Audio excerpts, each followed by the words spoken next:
The crystal chamber floated in space, orbiting a dead star that had collapsed long before humans learned to make fire. Inside the chamber, 200 aliens sat in circular rows, their seats rising higher and higher toward the domed ceiling. Some of the aliens had tentacles, some had scales. Others were made of what looked like living crystal or floating energy. They had come from every corner of the galaxy to be here today. At the center of the chamber, standing alone on a small platform, was Ambassador June. She was human. She wore a simple gray suit and carried a small bag. Her black hair was tied back and her face showed no emotion. She had traveled for 3 months to reach this place. She had practiced her speech 1,000 times, but she knew, deep in her heart, that it would not matter.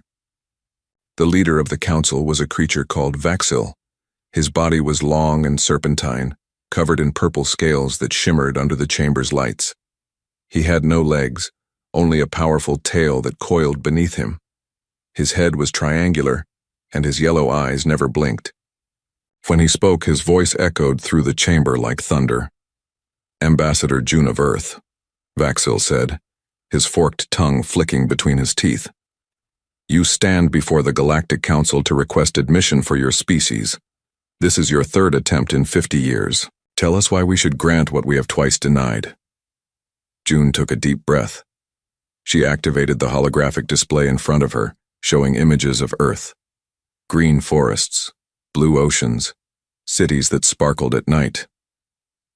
"My people have changed," she began. "We have ended our wars. We have cleaned our planet. We have built colonies on our moon and Mars. We have developed faster than light travel. We have followed every guideline you gave us 50 years ago." A sound rippled through the chamber. It took June a moment to realize what it was. Laughter.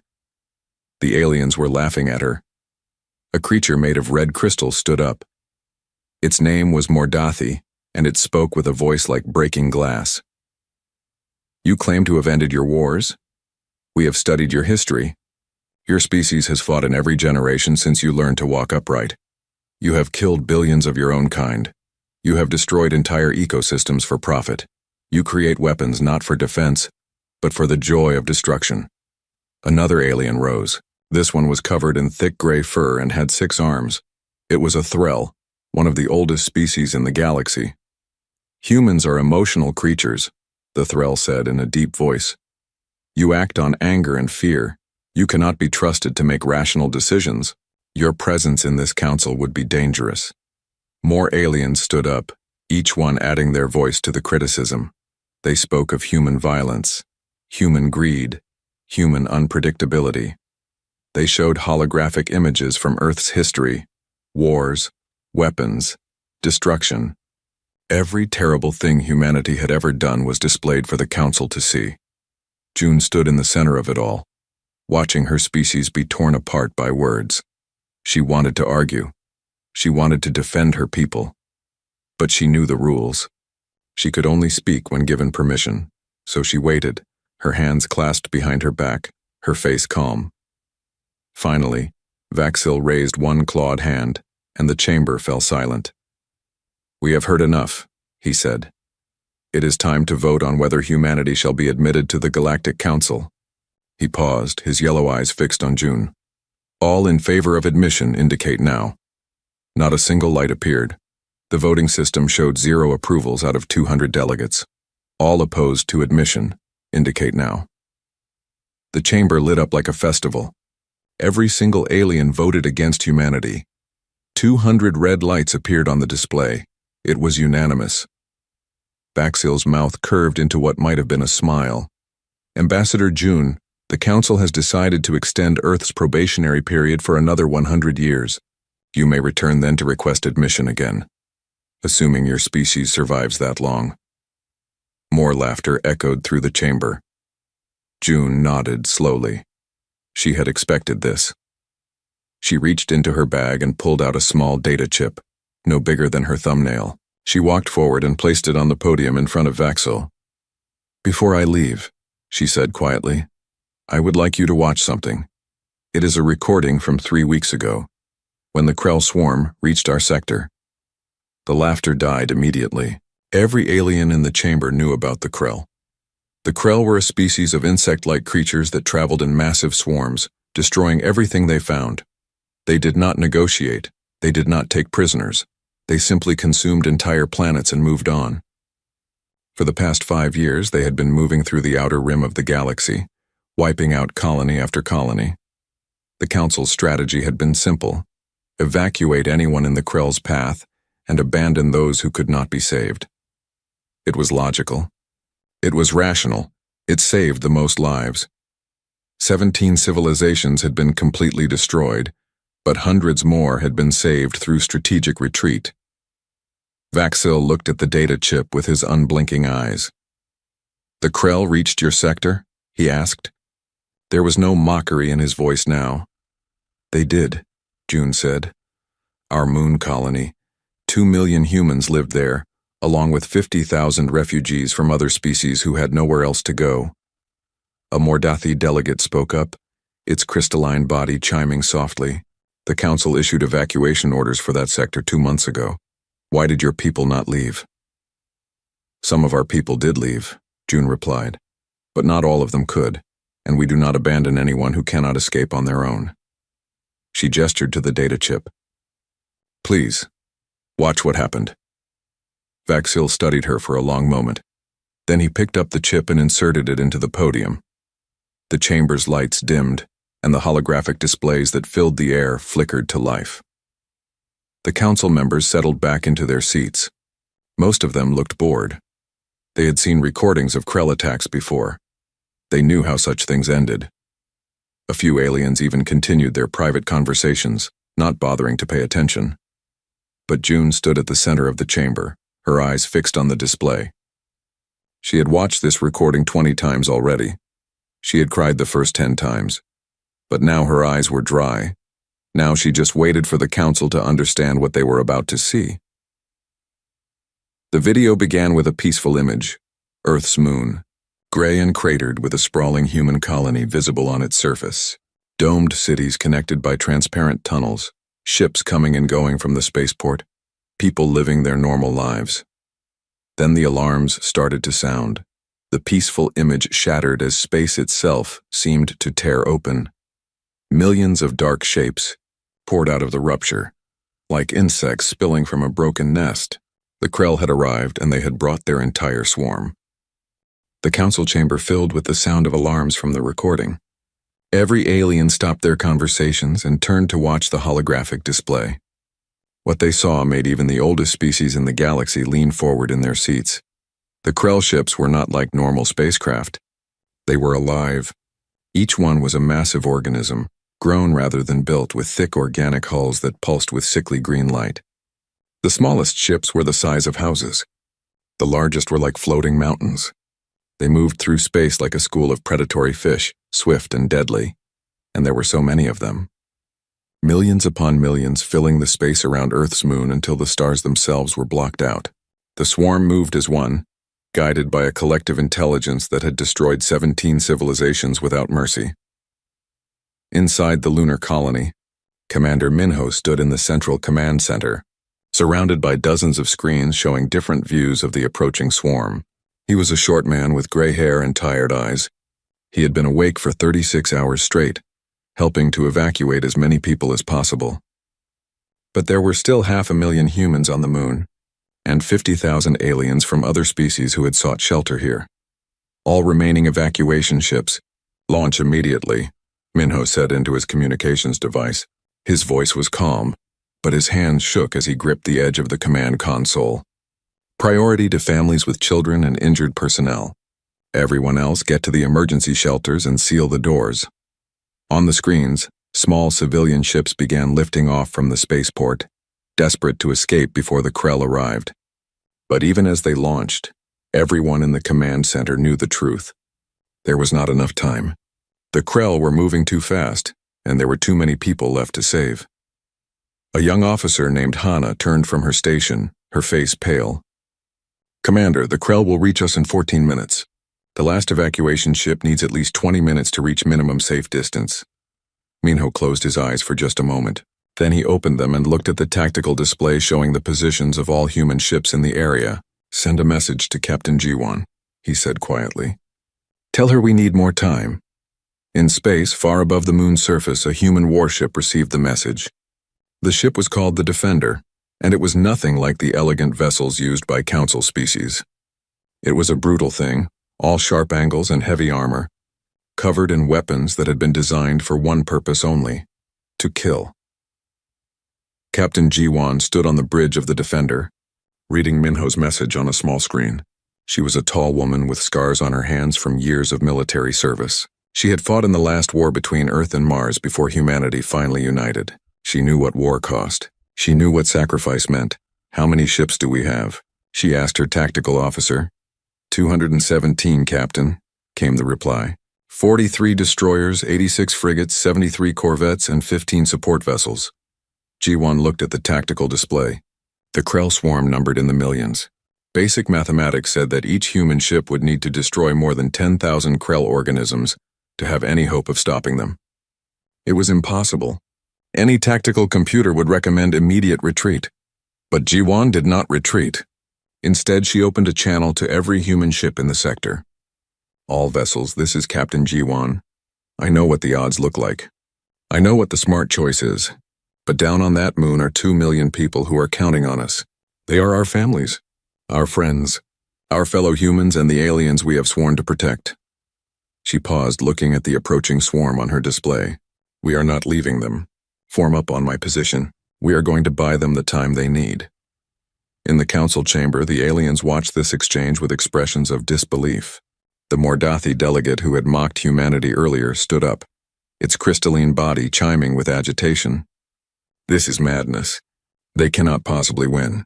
They should evacuate while they still can," but June said nothing. She simply watched the display, her face carved from stone. On the screen, the human fleet began to move. Instead of retreating to safety, they accelerated toward the Krell swarm. They formed a defensive wall between the moon and the approaching enemy, their weapons powering up, their shields at maximum strength. The Krell, sensing the challenge, shifted their formation.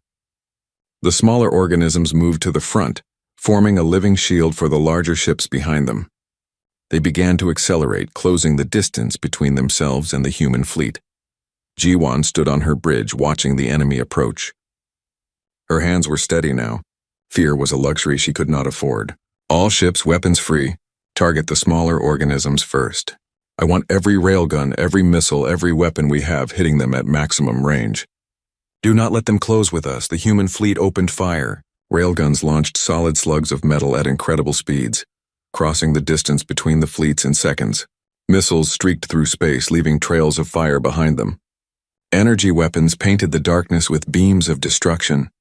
The first wave of Krell organisms exploded in green bursts of organic matter, but for every Krell that died, 10 more took its place.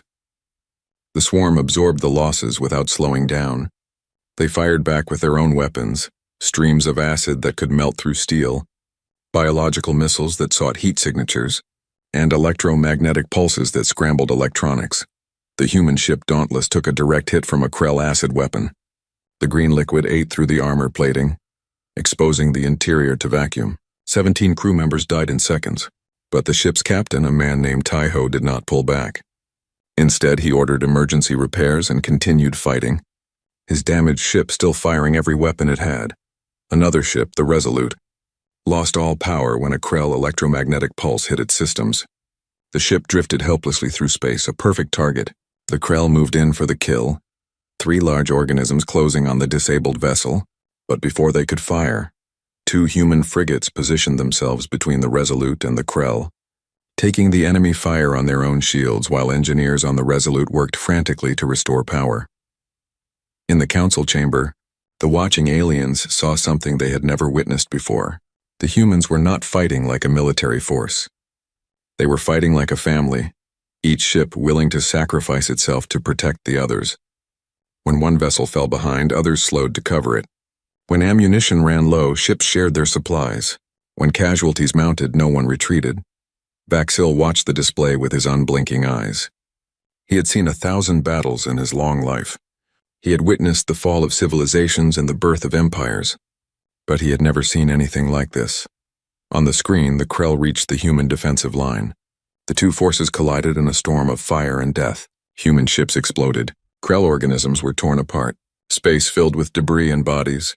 The battle raged on, violent and terrible and beautiful in its own horrifying way. And through it all, the evacuation ships continued to launch from the moon's surface, carrying civilians to safety, while the human fleet held the line above them.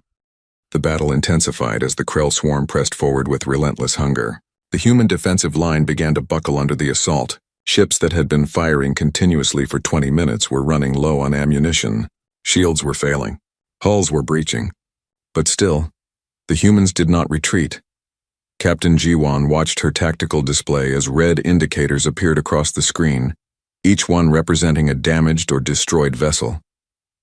The Defender shook as another Krell acid weapon struck the port side, melting through 2 decks before emergency bulkheads sealed the breach. She could hear the screams of her crew over the internal communications, but she forced herself to focus on the larger battle. "Weapons status," she called out. Her tactical officer, a young man named Kyung, responded immediately. "Railgun ammunition at 30%, missiles at 15%. Energy weapons still operational, but the capacitors are overheating." Ji-won made a decision that would have horrified any Council military commander. "All ships, new orders. Load nuclear warheads on all remaining missiles. Set them for maximum yield." In the Council chamber, several aliens gasped. The use of nuclear weapons in space combat had been banned for 3,000 years. They were considered too crude, too dangerous, too unpredictable. The radiation alone could contaminate entire sectors of space. But the humans did not care about ancient bans. They cared about survival. Nuclear-tipped missiles launched from every human ship, streaking toward the densest concentrations of Krell organisms. The warheads detonated in brilliant flashes of light, each explosion vaporizing hundreds of Krell ships in an instant. The electromagnetic pulses from the detonation scrambled Krell communications, causing confusion in their formations. Yet even this was not enough. The Krell swarm was simply too large. For every 100 organisms destroyed, 1,000 more pushed forward. They began to break through the human line in several places, their smaller ships darting through gaps in the defense. Commander Minho watched from the Lunar Command Center as Krell ships began to approach the moon's surface. His hands clenched into fists. "All ground defense batteries open fire. Target the closest ships first." The moon's surface erupted with weapons fire. Hidden missile silos opened, launching their payloads into space. Electromagnetic railguns fired from concealed bunkers, sending metal slugs at hypersonic speeds. Laser defense systems painted the sky with beams of concentrated light, but the Krell kept coming. That was when Lieutenant Daeho made his choice. He was piloting a small corvette called the Last Stand, and his ship was nearly out of ammunition. His shields were down. His engines were damaged. By every measure, his ship was already dead. But Daeho himself was very much alive, and he was not ready to give up. "This is Lieutenant Daeho to all nearby ships," he said over the communications channel. "I am going to try something. If it works, I recommend others do the same." Before anyone could ask what he meant, Daeho aimed his ship directly at the largest Krell organism he could see, a massive carrier vessel that was spawning smaller ships from openings along its hull. He pushed his engines to maximum power, accelerating toward the enemy at speeds that made his ship's frame groan under the stress. The Krell carrier did not see him as a threat. A single small ship could not harm something so large. They ignored him, focusing on the larger human vessels that were still fighting. That was their mistake. At the last possible moment, Daeho ejected from his ship in an escape pod. The corvette continued forward on autopilot, slamming into the Krell carrier at tremendous speed. But Daeho had done one more thing before he ejected. He had overloaded the ship's fusion reactor and set it to detonate on impact. The explosion was visible from the surface of the moon. The Krell carrier simply ceased to exist, torn apart by the force of the detonation. The shockwave destroyed dozens of smaller Krell organisms around it, and the debris from the explosion damaged hundreds more. In the council chamber, the aliens watched in stunned silence. The Threll delegate spoke in a quiet voice. He used his own ship as a weapon. He sacrificed it deliberately. "Not just the ship," said Amordathi. "He risked his own life. The escape pod might not have worked. He could have died in that explosion. But Deho had survived, and other human pilots had seen what he did. Across the battlefield, more human ships began to accelerate toward Krell targets, their crews ejecting at the last moment while their vessels became guided missiles. Some of the escape pods were destroyed by Krell weapons fire. Some of the crew did not make it out in time, but their sacrifices tore massive holes in the Krell formations. Meanwhile, on the moon's surface, a different kind of battle was beginning. Several Krell ships had landed near the colony, disgorging swarms of Krell warriors, insect-like creatures the size of large dogs, with razor-sharp claws and mandibles that could tear through metal. Sergeant Yuna led a squad of human Marines to intercept them. She was a small woman, barely 5 feet tall, but she carried a heavy rifle that was almost as big as she was. Her squad wore armored suits designed for fighting in vacuum, their helmets sealed, their boots magnetic to keep them anchored to the lunar surface. "Remember your training," Yuna said over the squad channel as the Krell warriors skittered toward them across the gray lunar dust. "Short, controlled bursts. Aim for the head and thorax. Do not let them close with you," the Krell charged. The humans opened fire. Chemical propellant weapons, old-fashioned firearms that the Council species had abandoned centuries ago, roared in the silence of the moon's surface. The bullets tore through Krell carapaces and green blood splattered across the dust. But the Krell were fast and numerous. They reached the human line and the battle became brutal and close. Yuna's rifle clicked empty. She dropped it and drew a combat knife, stabbing upward into the soft underside of a Krell that leaped at her. Another Marine, a man named Junho, was tackled by 3 Krell warriors. He detonated an explosive charge on his belt, killing himself and the creatures attacking him. In the Council chamber, Vaxil's eyes widened. Council species did not fight like this. They used drones and automated systems. They fought from safe distances with energy weapons and smart missiles. They certainly did not engage in hand-to-hand combat with hostile aliens. But humans were different. Humans had evolved as hunters on a dangerous planet. They knew how to fight up close. They knew how to kill with their hands if necessary. And most importantly, they were willing to die to protect others. The video showed Yuna and her surviving Marines clearing the Krell away from the colony entrance, buying time for the last civilians to board evacuation ships. Behind them, the battle in space continued to rage. Captain Jiwan's ship, the Defender, was now listing badly to one side, trailing atmosphere from multiple hull breaches. Half her crew was dead or wounded. Her weapons were nearly exhausted. But she kept fighting because that was what humans did. Then something new appeared on the tactical display, more Krell ships emerging from another rupture in space. These were not small organisms or even medium-sized carriers. These were capital ships, each one the size of a small moon, covered in biological weapons that could destroy entire fleets. And at the center of them all was the largest organism anyone had ever seen. The Krell Queen ship, the source of the swarm, the mother of millions. It was a mountain of living tissue and bone, pulsing with malevolent intelligence. The appearance of the Krell Queen ship changed everything. In the Council chamber, even the most stoic aliens reacted with visible fear. They had all heard the stories. The Queen was not just a ship. It was the intelligence that controlled the entire swarm. It could spawn new warriors in the middle of battle, growing them from its own mass and launching them into space. It had been present at the destruction of all 17 civilizations that the Krell had wiped out. And now it was here, at Earth's moon, bringing death with it. Captain Jiwan stared at her tactical display as the massive organism appeared on her screens. The Queen ship was so large that it distorted space around it, creating gravitational effects that pulled smaller objects toward it. Around it, the Krell swarm reformed into a protective formation, ready to defend their mother. "Status of the evacuation?" Jiwan asked, though she already knew the answer would not be good. Kyung checked his console, his hands shaking. "The last civilian ship just launched. They need another 15 minutes to reach safe distance." 15 minutes. Jiwan looked at what remained of her fleet. Out of 217 ships, only 70 were still combat capable. Many of those were badly damaged, running on emergency power, held together by the determination of their crews. Against the fresh Krell forces and the Queen ship, they had no chance of lasting 15 more minutes. But Jiwan did not think about winning anymore. She only thought about time. 15 minutes. They just needed to hold for 15 more minutes. She opened the fleet-wide channel. All ships, this is Captain Jiwon. I know you are tired. I know many of you are wounded. I know your ships are falling apart around you. She paused, taking a breath. But those civilians need 15 more minutes. Our families need 15 more minutes. So we are going to give them 15 more minutes, even if it kills every last one of us. Form up on me. One more push. The response came from 70 different ships, 70 different crews.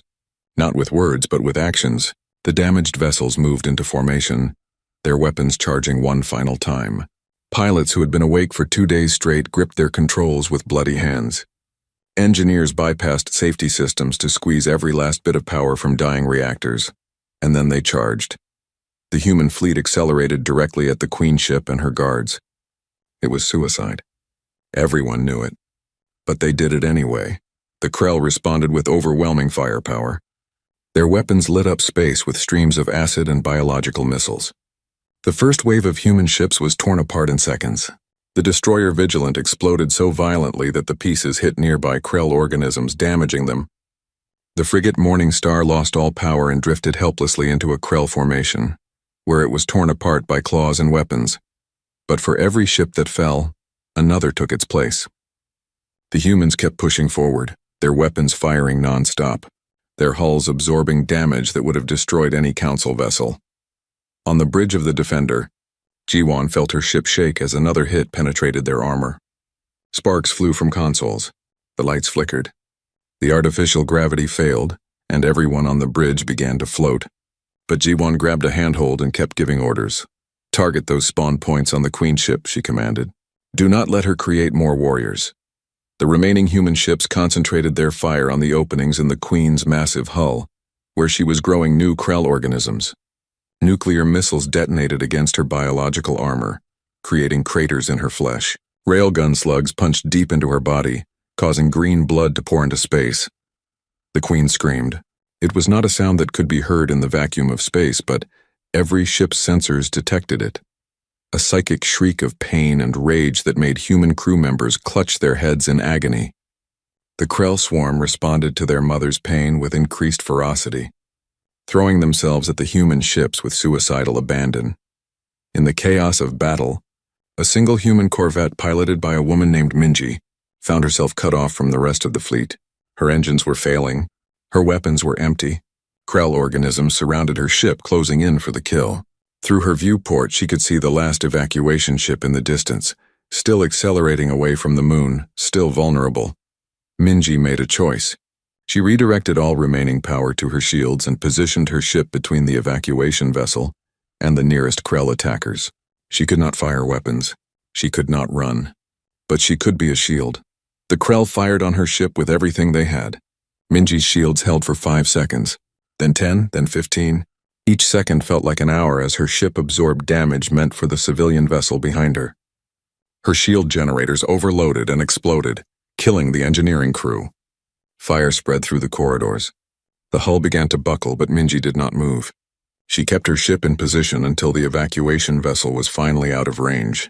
Only then did her ship break apart, and only then did Minji die.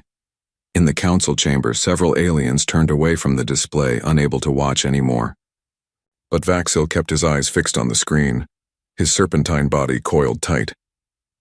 On the lunar surface, Commander Minho watched the battle through his command center's displays. Most of his staff was gone now, evacuated on the earlier ships. Only a skeleton crew remained, including Minho himself. He had refused to leave while any of his people were still in danger. "Commander," said one of his remaining officers, a woman named Sora. "The reactor. If we overload it and create an electromagnetic pulse, we might be able to disrupt the Krell communications. It could give our fleet an advantage." Minho turned to look at her. "How long would we have to evacuate after starting the overload?" Sora's face was grim. 3 minutes. Maybe less. Not enough time to reach the spaceport and launch. Minho understood. Starting the overload would mean their deaths. He looked around at his small crew. 5 people who had chosen to stay behind, knowing they might not survive. "Everyone, this has to be a volunteer decision. If anyone wants to evacuate now, I will not think less of them." No one moved. No one left. "Then let us do it," Minho said quietly. For everyone else, Sora began the reactor overload sequence. The command center filled with warning alarms and flashing lights. Minho opened a channel to Captain Jiwan. "This is Commander Minho to all ships. In 90 seconds, we are going to create a massive electromagnetic pulse from the lunar base. Shield your sensitive equipment. This should disrupt Krell coordination for at least 2 minutes. Use that time wisely." Jiwan's voice came back, strained but grateful. "Understood, Commander. It has been an honor serving with you." "The honor was mine, Captain," Minho replied. Then he closed the channel and turned to his crew. "I want you all to know that you are the finest people I have ever had the privilege to command. Whatever happens next, humanity will remember what we did here today." The reactor countdown reached 0. The moon's surface erupted with electromagnetic energy, a pulse so powerful that it was visible from orbit as a blue-white wave expanding in all directions. Every Krell ship within range was instantly disabled, their organic electronics overloaded. The Queen ship itself shuddered, temporarily losing control of her swarm. The lunar base at the center of the pulse was vaporized instantly. Minho and his crew died without pain, their sacrifice complete. And in that 2-minute window of Krell confusion, something new appeared on the human tactical displays. Reinforcements. Admiral Huan's battle group, racing from Mars at speeds that should have torn their ships apart, emerged from faster-than-light travel and immediately dove into the battle. Admiral Huan was an old man, past the age when most humans retired from military service. His hair was white and his face was creased with lines from a lifetime of difficult decisions. But his eyes were sharp and his mind was sharper. He stood on the bridge of his flagship, the Indomitable, and assessed the battlefield with the cold calculation of someone who had seen war many times before. "Analysis," he said to his tactical officer. "The Queen ship is damaged, but still functional. Our forward fleet is down to approximately 60 ships, most critically damaged. The Krell swarm is temporarily disorganized due to the electromagnetic pulse, but they are already beginning to recover." Huan nodded. He had expected nothing less. The electromagnetic pulse had bought them time, but time alone would not win this battle. He needed something else, something the Krell would not expect. "Prepare the biological weapons," he ordered. His tactical officer hesitated. "Sir, the use of biological weapons against sapient species is prohibited by the Council's rules," Huan interrupted. "We are not members of the Council. They have made that very clear." He looked at the image of the Krell Queen ship on his display. "Besides, we are not using these weapons against sapients.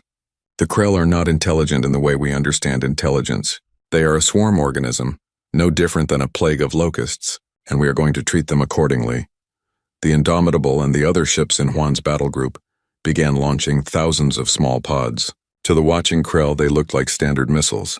The Krell ships that had recovered from the electromagnetic pulse moved to intercept them, destroying dozens of pods with their weapons, but they could not destroy them all. The pods that survived the Krell defenses began to open, releasing clouds of microscopic organisms into space. These were not natural bacteria. Human scientists had been studying the biological samples from destroyed Krell ships for years, learning how their organic technology worked. And then they had created something specifically designed to attack it. The bacteria spread through space, seeking the heat signatures of Krell ships. When they found their targets, they began to consume the organic material, reproducing exponentially. Within minutes, Krell ships began to show signs of decay. Their hulls started to crack. Their weapons stopped functioning. Their propulsion systems failed. The Queen ship, largest of all Krell organisms, took the longest to show effects. But even she was not immune. The bacteria ate through her outer layers, causing massive wounds to open across her body. She writhed in space, trying to purge the infection, spawning antibodies from her own mass to fight the invading organisms. But the human scientists had designed their weapon well. The bacteria adapted to each defense the Queen created, mutating and evolving faster than she could respond. It was humanity's own diseases, weaponized and turned against an enemy. In the council chamber, the watching aliens recoiled in horror. Vaxel's voice was sharp. "They weaponized biological agents. This is forbidden. This is barbaric." But June spoke for the first time since the video began. Her voice was quiet but carried through the chamber. "Yes. We took our own plagues, the diseases that killed millions of our people throughout our history, and we turned them into weapons. You call it barbaric. We call it using every tool at our disposal to protect innocent lives. On the screen, the battle reached its conclusion. The Queen ship, her mass rapidly decomposing, released one final psychic scream before her consciousness faded. Without their queen to coordinate them, the remaining Krell organisms scattered in confusion. Some tried to flee. Others attacked each other. The swarm fell apart. The surviving human ships did not pursue. They formed a defensive perimeter around the moon and began rescue operations, searching for survivors in the wreckage of destroyed vessels. They pulled pilots from damaged escape pods. They cut through twisted metal to reach trapped crew members. They saved everyone they could, both human and alien alike. The video showed the final statistics. The human fleet had started with 217 ships. Only 36 survived the battle. More than 12,000 crew members had died. The lunar base was destroyed completely, but every single civilian had been evacuated successfully. Not one was left behind. The recording ended. The holographic displays faded. The council chamber was silent. June stood at the center of the chamber, her face still calm, though tears now ran down her cheeks. "That is what you call primitive," she said softly. "That is what you call warlike and emotional and unstable." She looked around at the assembled aliens. "But that is also what we call protecting those who cannot protect themselves." She pulled out another data chip and placed it on the podium. "This contains records of 11 other battles. 11 other times when the Krell attacked, and 11 other times when human forces evacuated council colonies that you had abandoned. We lost 63% of our military capacity in these engagements. Nearly 100,000 humans died." She paused. "But we saved over 50 million aliens from species across the galaxy. We saved them because it was the right thing to do, not because we expected anything in return." Vaxil was the first to speak. His voice had lost all its earlier mockery. "You have been fighting the Krell alone this entire time? While we evacuated our colonies and left the outer rim to its fate?" "Yes," June said simply. A Mordathi delegate rose, its crystalline body no longer chiming with arrogance. "We calculated the survival odds for those colonies. They were too low. We deemed them not worth the cost of defending." "We calculated the same odds," June replied. "Then we went anyway." Another alien, a Threll elder with fur that had turned gray with age, stood slowly. "I have lived for 900 years. I have seen empires rise and fall. I have witnessed countless wars, but I have never seen anything like what you humans just showed us." The Threll paused, its 6 arms trembling. "We called you primitive. We were wrong. You are not primitive. You simply value different things than we do." Around the chamber, more aliens began to stand. Some of them were crying, if their species was capable of tears. Others showed emotions that were harder for June to interpret, but she understood the meaning nonetheless. Vaxil uncoiled his serpentine body and rose to his full height. "Ambassador June, I owe your species an apology. We judged you based on your history, without considering what you had become. We saw your capacity for violence and missed your capacity for sacrifice." He looked at the other council members. "I call for a new vote. All in favor of granting humanity immediate admission to the Galactic Council, indicate now." 200 lights appeared on the display. Every single alien voted in favor. It was unanimous, but June did not smile. Instead, she looked tired. "Thank you," she said. "But you should know something.